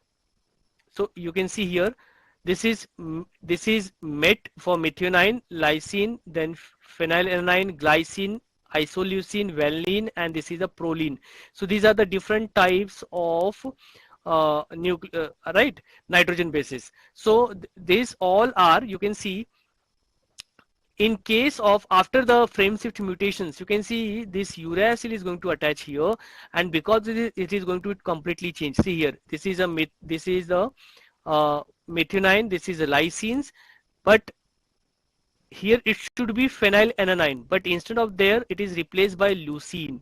Here is glycine, it should be alanine, and here it is replaced stop. That means of no further code is going to be read, right? So this is what a kind of frame shift mutation. That means there is a insertions or deletion of base pair of the DNA that lead to a frame shift mutation, because this shift read the frame of codon from the site of change onwards, means where it insert. So here you can see it insert here. Now here onwards it is going to read, and remaining is not going to be read as it is. You can see, like, so this is what representing, that is called the frame shift. So in frame shift mutations, usually completely inactivate the proteins product of the gene.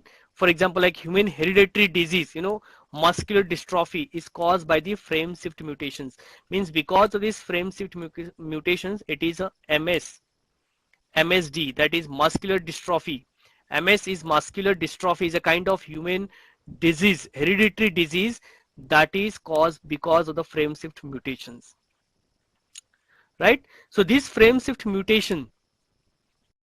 Now the importance of mutations. So you can see there are various importance, like we can say variability. This play a role in variability, then it also play a role in study of gene, then evolutions, industrial microbiology, right? So let's focus on each one, that how it is important for variability. So variability means what? It is nothing but it is the source of variability in the populations. Variability means different type of populations in a populations, different variations in the populations. So variability increase the adaptability of an organism to its environment and avoid even of death or the we can say deteriorations in unfavorable environment. Means this variability, mutation lead to variability, and because of the variation there is chances of new organisms survive more longer time as compared to the non-variated organisms, right? So that means of variability increase the chances of survival. Now the another one is study of gene. Means unless and until the gene mutate or has a recessive or intermediate allele, it will remain unnoticed. So its importance in the physiology and phenotype of the individual cannot be evaluated, and that's why study of gene, that means of it is generally used for the purpose study of gene, because if you study of gene, that means of you can able to understand that what kind of variation take place at the molecule, at the gene level, right? So mutations is also important for study of gene, and even the evolutions, as I told you that mutation play a very mutations are the, we can say, the fountain head of the evolutions. Why? Because evolution is based on the mutations only, right? Because if there is no mutation, that means of no variations. If no variation means no new organism will be added. So that means of because of the mutations, new variations in the population is added, right? So these variations allow some organism to become better fitted in the struggle for the existence. Like suppose there are two just take one simple example. Suppose in a particular pond there are two type of animal, right? So one is more stronger and one is weaker. So who is going to eliminate, weaker or stronger?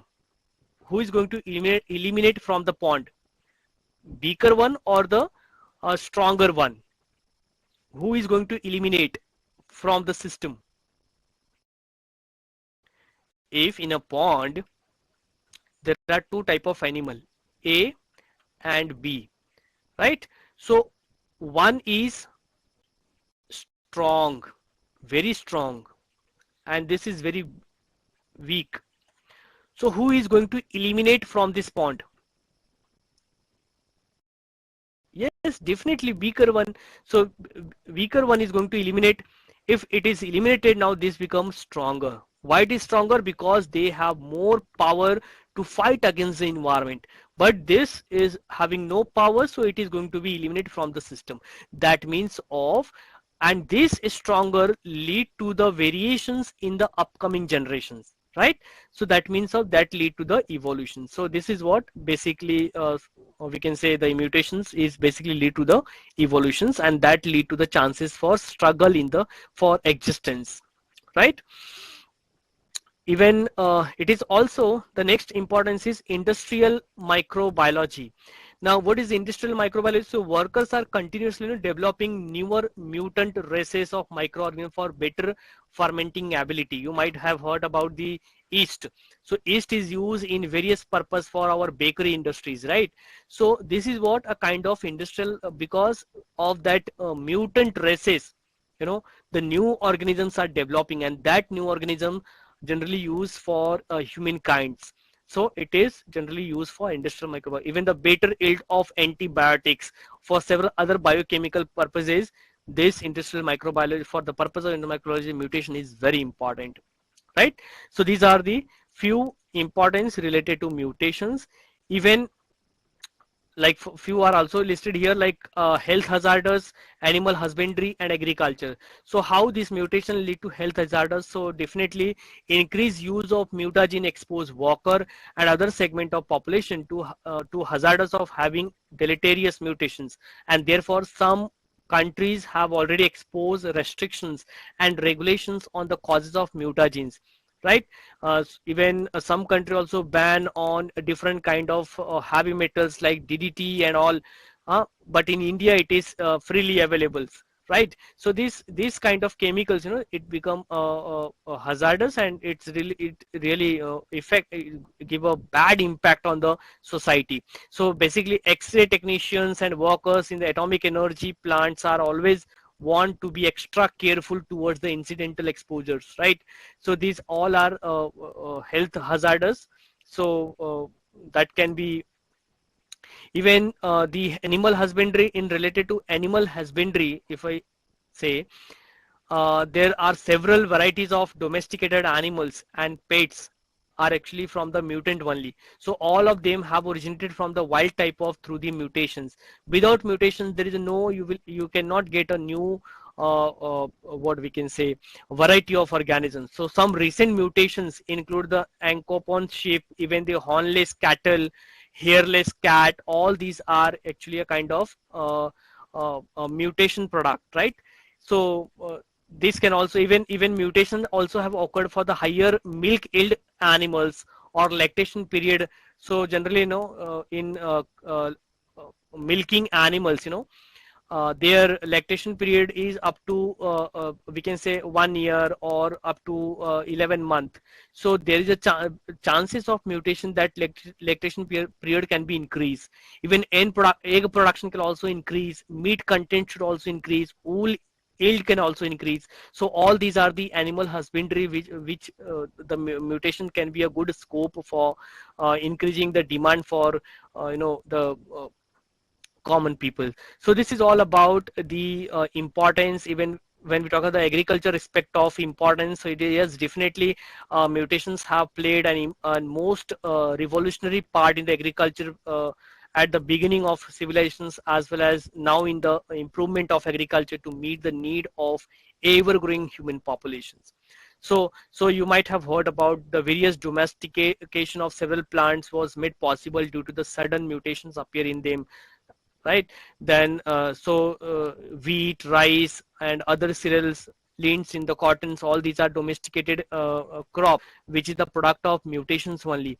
Even you might have heard about the cauliflower, cabbage, then Brussels sprout, then col all are the mutant developed from the wild cabbage. So that cauliflower, even the broccoli, right, all these are the mutant product only, right? And even the plant breeder use different techniques to produce a high yield of varieties of agriculture products. So this is all related to the importance of mutation in respect of agriculture, uh, and there are many more. So you can just go through if you have what I can say textbook, so you can just go through it. You will get, otherwise the notes is already available on our site, so you can just go through it. You will get the more details about it. See, this is all just a common one, because most of the question not coming from this part of importance, but mostly coming from the different type of deletions, insertions, inversions, pericentric, paracentric, all these type of questions actually important. This is not important, but still you should have to know about that, why mutation is important. That's why I'm giving you here. Right? Is this clear to all of you? Yes, any doubt in this? No? Are you sure? I want response from everyone. Only Amoldeep and Sarjan responded. Okay, and I also responded, no doubt, sir. Kirthini, okay. Bhuwana, okay, great.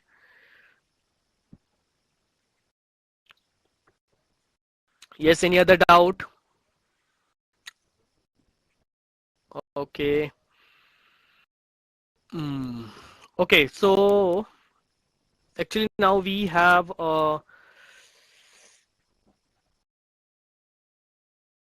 total 25 minutes, and I wanted to cover a pedigree analysis. Pedigree analysis is very important concept, and that is what I feel that I should take in the next session, because pedigree analysis, more only, see, in every year in the NEET exam, every year 2 question is there on the pedigree analysis. 2 question is compulsory on pedigree analysis. So actually I wanted to you know teach you how to calculate the pedigree analysis, right? But in this 25 minutes, what I feel that it is not going to be completed. So only half portion will complete. So that half knowledge is always dangerous. So what I feel that I should start that part in the next session. What I feel, what you feel, just tell me. So let's start that pedigree analysis in the next session.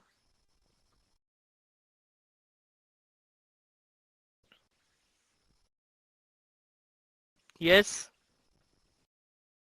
Okay. So if in the next session, then I'm going to cover one more concept which is related to the Mendelian disorders, and that is, I think, so simple as compared to the pedigree analysis, because pedigree analysis is very important, and that's why I want to keep this topic for the next session. But I can move on the next part, that is, so I'm just skipping this pedigree analysis, which we are going to learn in the next session. Okay. Yes, I'm going to start from here, that is genetic disorders. Okay. This is genetic disorder. Basically, genetic disorder is of 2 types. One is called Mendelian disorders, and the another one is called chromosomal disorders. One is Mendelian disorder and the chromosomal disorder. So what are the typical example of Mendelian disorders? So you can see hemophilia, sickle cell anemia, color blindness, phenylketonuria, thalassemia, cystic fibrosis. These all are the Mendelian disorders. And chromosomal disorder is Down syndrome, Turner syndrome, and Klinefelter syndrome. This is Klinefelter syndrome. So total 3 type of chromosomal disorders and 6 types of Mendelian disorder. That what I'm going to try to finish it. But I think so again it will take times, and now we have 21. Okay. So 9. So can I move with the, well, let's see. So yes, let's talk about it, the Mendelian disorders. Now here you can see the disorders caused by the alteration or the mutations in the single gene, right?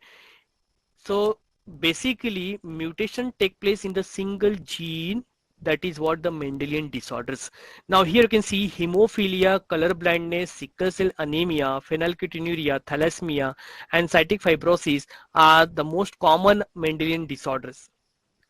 So the pattern of inheritance of many disorders can be traced in the family by the pedigree analysis. That means with the help of pedigree analysis, we can able to trace this kind of disease. So what is there here? You can see the Mendelian disorder. Mendelian disorders may be dominant or recessive. Mendelian disorder may be dominant and recessive.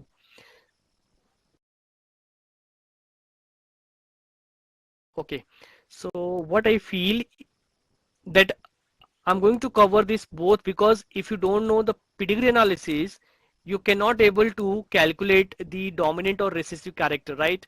So what I feel that I will take this both uh, pedigree analysis as well as genetic disorder both in the next session, because if you don't know the pedigree analysis, how you will analyze this kind of disease?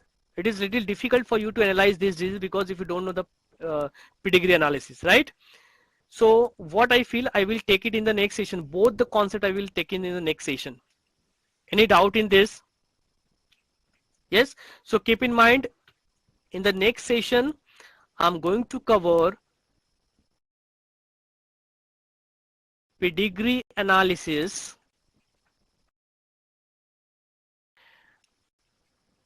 and I'm going to cover one more concept, that is genetic disorder.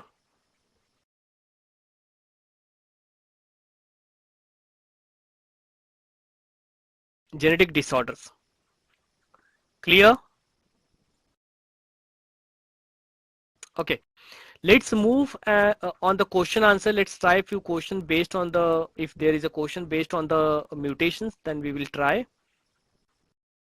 Yes.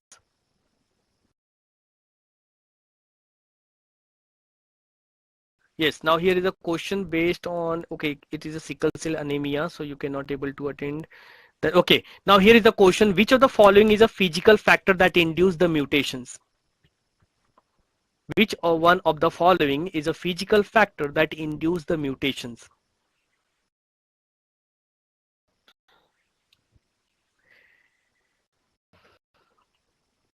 Okay, see here, acridines is a chemical factor, mutagen, right? So this is chemical mutagen, this is also chemical mutagen. UV is a physical mutagen, and question is asking about the physical factor. So C is the right answer for this question. Okay. No.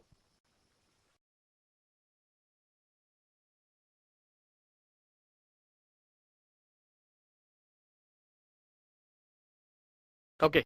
So what we studied, the gene mutation is of two types: spontaneous mutation, induced mutations. Now this is spontaneous mutation is due to the replication of error, due to the spontaneous selection, due to the transposition. So due to the replication error, it can be a point mutations or the Frameshift mutations. If it is due to the spontaneous lesions, then it can be deamination, depurinations, or the oxidative damage. If there is a point mutation, so it can be neutral mutations, silent mutations, missense mutations, and nonsense mutations. And in case of induced mutations, means naturally, so induced by the physical mutagen or by it can be a chemical mutagen. So you know the chemical mutagens name and the physical mutagens that that we have to study in the next session. So this is all about the today's sessions. Now if you feel that any doubt in the mutation related topic, then please tell me. Otherwise we can move on the question answers on our class assessment. But again, in the class assessment there is two type of, what I can say, uh, because those the question which is there in the class assessment is also related to uh, the pedigree analysis and also genetic disorders. So how you will solve that class assessment also,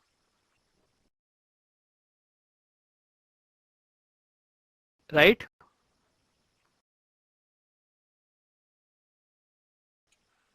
Please respond it. See, the question is see, the class assessment which is assigned to you is the entire complete session. Like in that class assessment there is a question based on the mutations, then based on the pedigree analysis, based on the genetic disorders. If I say you all can start the class assessment, then what happen? You can attend only the question related to the mutations. You cannot able to attend the pedigree analysis and even not the type of what can genetic disorders. So what we can do now? What you feel?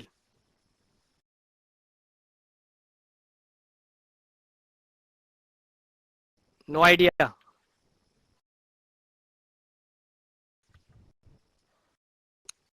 Yes, anyone can suggest what we can do.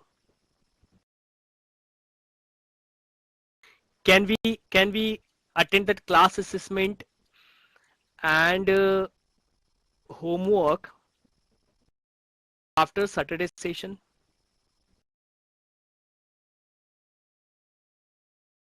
Yes. Okay. So let me tell you, on Saturday there is a chapter assessment also, right? So what I can do, first I will start with the pedigree analysis. Okay. I start with the pedigree analysis. I start with the genetic disorders, and once I finish this both the concept, then you start attending the class assessment. Okay, and after class assessment you quickly start the chapter assessment, right? I think so. This is uh, very simply we can do this, right? Yes or no? See, I want response from Prasanthi also. Prasanthi, Rahul, Kevin, little bit responding, but I don't know what about Kirtini, then Prasanthi. You should also respond. Take equal participation, because see here we are just not for the learning. We are just here to exchange our thoughts, our idea, our way of learning concept, right? Yes or no? So please don't be sit silently in the class. Are you getting my point?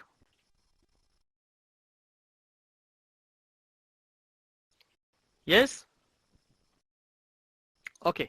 So tell me. Sir, what is the difference between neutral mutation and silent mutation? Okay. Now this is very nice questions. Now what you said, the difference between the silent mutation and Neutral mutation, sir. silent and Neutral. neutral. Okay. See, silent mutation means what?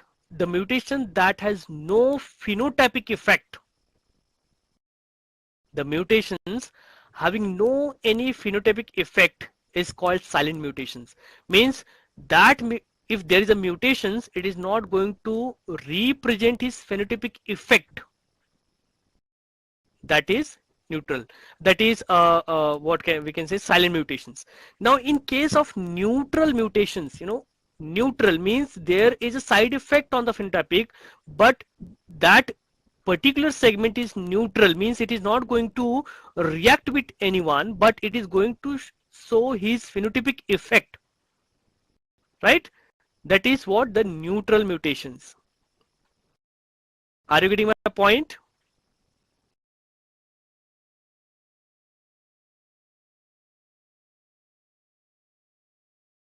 Yes, sir.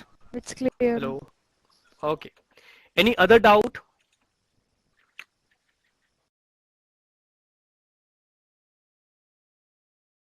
Yes, please respond it.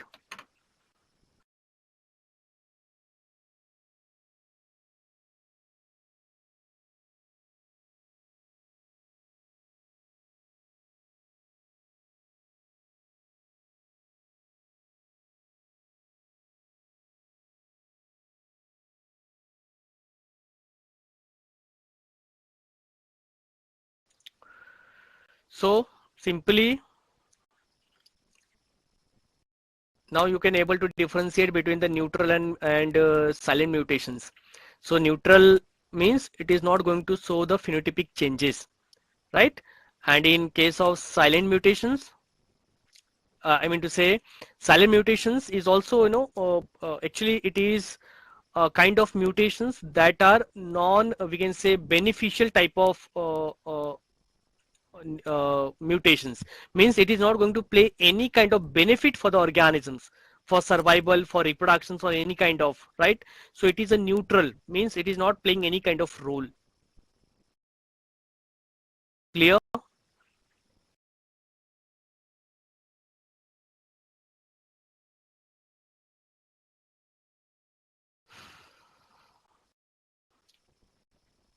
Okay. Okay. Any other doubt related to? Okay, Prasanti. Today I want to you speak something, Prasanti.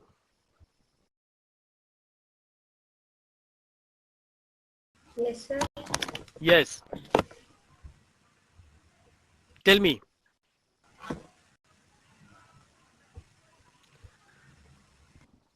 Tell me something.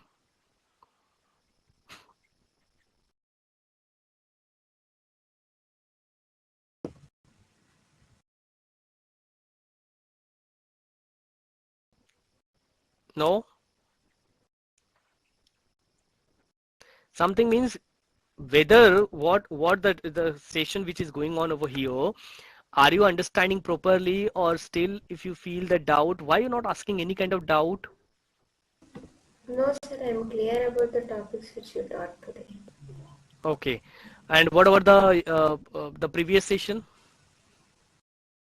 No, sir. If I No. have doubts, I will surely ask you, sir. Okay. So yes, see, during the session, if I'm asking anything, na, you have to respond it, because you're not just to sit here silently and observe what I'm doing. No, you have to be also participate equally, na, to let me know that yes, you are understanding what I'm saying. Okay, sir. Hereafter I'll do that. Yes. So next time you will try to participate in the session, chatting session, right? Like student, all student and chatting yes, no, yes, no, yes, or responding some question kind of answers. So you have to also respond it. Okay, sir. Hmm? Yes, do this kind of practice. This will help you to improve in your, understanding level. Yes, Kirtini, what about you?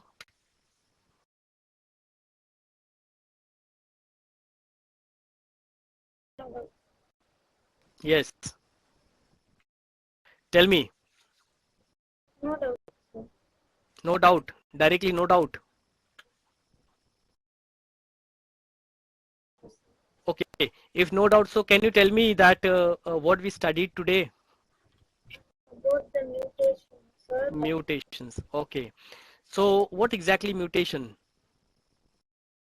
It is a deletion or Yes. replication of chromosomes Mm-hmm. in genes, sir. Mm-hmm. Okay. Why need to be mutations? Why there is a mutations? If there is a no mutation, then what will happen? Uh, Disadvantage there is more the evolution, sir, Yes. and in disadvantage it leads to a disorder. Yes, that means of mutation is very important. Why?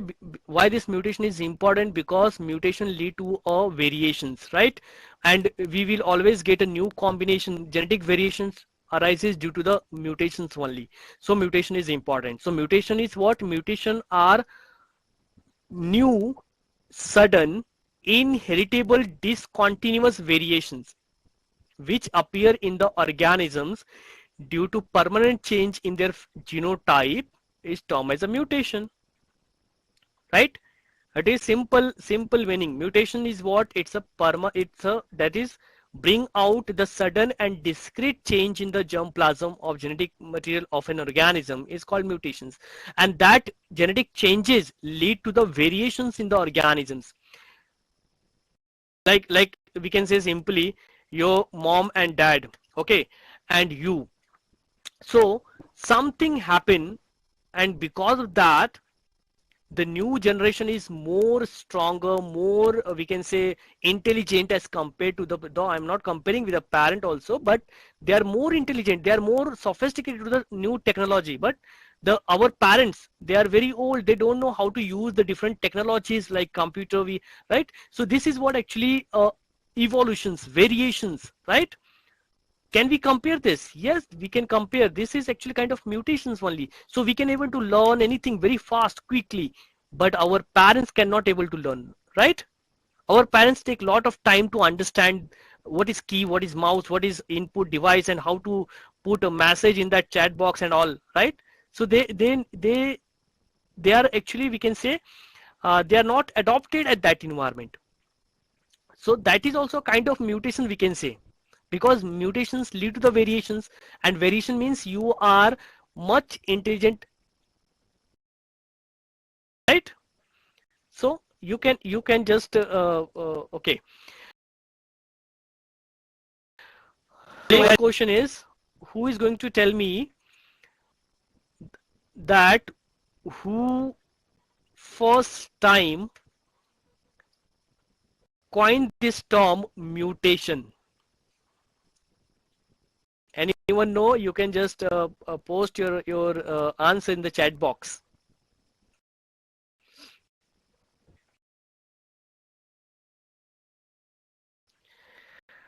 Okay, Sarjana responded very quickly. Hugo de Veris. Okay. What about others? Okay, and responded very detailed. Hugo de Veris in the year of 1900. That is absolutely right. Very nice. Okay, but my next question is, the real study of mutation began with this name of that scientist. Tell me, the real study of mutations started with, I said something with the M. I have given the hint for you, M. Morgan. Good, good, good. See, Anne and Sajana very nicely responding all these things because they are knowing all about it. They are paying concentration, they're listening whatever I'm telling, that is very concentrately. So in the next session, I want everyone to be concentrate. If you want, you can just make a notes for that also. That will help you to understand very quickly and fast, right? So well, this is all about the today's session. In the next session, uh, we will try to cover that, not cover, we have to cover anyhow, because in the next session, that is the last session for this chapter. So I will try to finish the pedigree analysis as well as the genetic disorders. I just request you to, if you have old question paper, so you try to find out the pedigree type of questions. If you have the old, because you can get the old paper on net also, it is easily available on Google. So you just Google it and you try to find out the NEET paper having the pedigree type of questions, and that we will try to solve that, how to attempt that type of questions. Yes, so this is your task for these 2 or 3 days, and then we are going to meet on Saturday, so we will discuss that, how to solve that type of questions. Okay, so thank you very much for attending this session. Bye, take care, good night to all of you.